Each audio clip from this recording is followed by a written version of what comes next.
A number of years ago, the Central Bank of the United States, the Federal Reserve, produced a document entitled Modern Money Mechanics.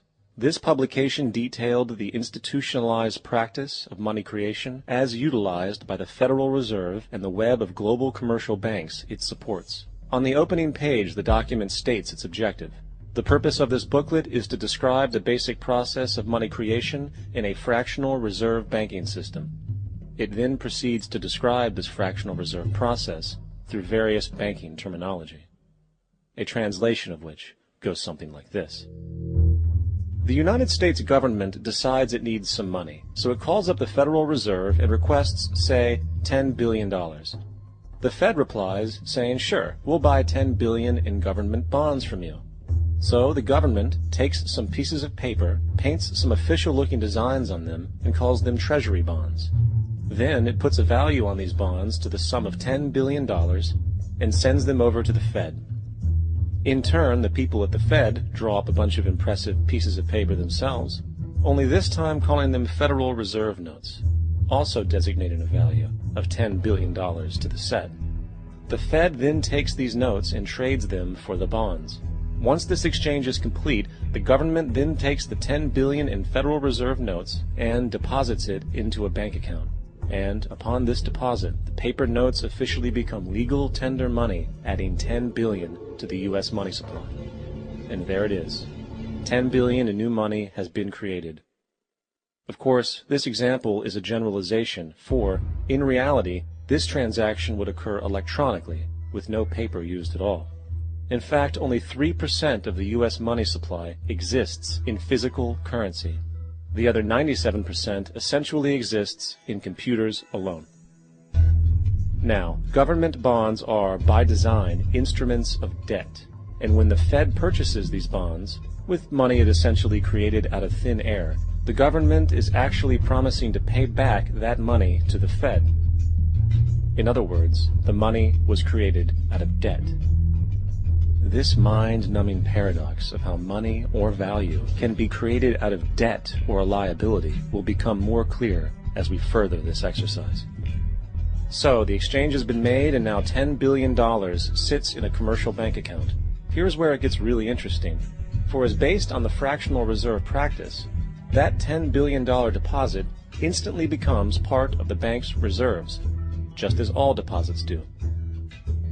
And regarding reserve requirements, as stated in Modern Money Mechanics, a bank must maintain legally required reserves equal to a prescribed percentage of its deposits. It then quantifies this by stating, under current regulations, the reserve requirement against most transaction accounts is 10%. This means that with a $10 billion deposit, 10%, or $1 billion, is held as the required reserve, while the other $9 billion is considered an excessive reserve and can be used as the basis for new loans. Now, it is logical to assume that this $9 billion is literally coming out of the existing $10 billion deposit. However, this is actually not the case. What really happens is that the $9 billion is simply created out of thin air on top of the existing $10 billion deposit. This is how the money supply is expanded. As stated in Modern Money Mechanics, of course they, the banks, do not really pay out loans from the money they receive as deposits. If they did this, no additional money would be created. What they do when they make loans is to accept promissory notes, loan contracts, in exchange for credits, money, to the borrower's transaction accounts. In other words, the $9 billion can be created out of nothing simply because there is a demand for such a loan and that there is a $10 billion deposit to satisfy the reserve requirements. Now, let's assume that somebody walks into this bank and borrows the newly available $9 billion. They will then most likely take that money and deposit it into their own bank account. The process then repeats, for that deposit becomes part of the bank's reserves. 10% is isolated, and in turn 90% of the $9 billion, or $8.1 billion, is now available as newly created money for more loans. And, of course, that 8.1 can be loaned out and redeposited, creating an additional 7.2 billion, to 6.5 billion, to 5.9 billion, etc. This deposit money creation loan cycle can technically go on to infinity. The average mathematical result is that about $90 billion can be created on top of the original $10 billion. In other words, for every deposit that ever occurs in the banking system, about 9 times that amount can be created out of thin air. Money jitters? Ask the obliging Bank of America for a jar of soothing instant money, M-O-N-E-Y, in the form of a convenient personal loan. So, now that we understand how money is created by this fractional reserve banking system, a logical yet elusive question might come to mind. What is actually giving this newly created money value? The answer? The money that already exists. The new money essentially steals value from the existing money supply. For the total pool of money is being increased irrespective to demand for goods and services. And as supply and demand finds equilibrium, prices rise, diminishing the purchasing power of each individual dollar. This is generally referred to as inflation, and inflation is essentially a hidden tax on the public. What is the advice that you generally get? And that is, inflate the currency. They don't say debase the currency. They don't say devalue the currency. They don't say cheat the people who are saved. They say lower the interest rates. The real deception is when we distort the value of money. When we create money out of thin air, we have no savings, and yet there's so-called capital.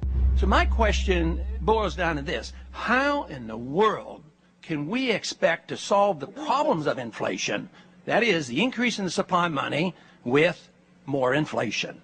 Of course, it can't. The fractional reserve system of monetary expansion is inherently inflationary. For the act of expanding the money supply, without there being a proportional expansion of goods and services in the economy, will always debase a currency. In fact, a quick glance at the historical values of the US dollar versus the money supply reflects this point definitively, for the inverse relationship is obvious. $1 in 1913 required $21.60 in 2007 to match value.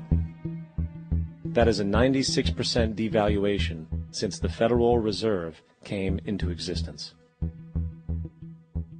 Now, if this reality of inherent and perpetual inflation seems absurd and economically self-defeating, hold that thought, for absurdity is an understatement in regard to how our financial system really operates. For in our financial system, money is debt, and debt is money. Here is a chart of the U.S. money supply from 1950 to 2006. Here is a chart of the U.S. national debt for the same period. How interesting it is that the trends are virtually the same. For the more money there is, the more debt there is. The more debt there is, the more money there is. To put it a different way, every single dollar in your wallet is owed to somebody by somebody. For remember, the only way the money can come into existence is from loans. Therefore, if everyone in the country were able to pay off all debts, including the government, there would not be $1 in circulation.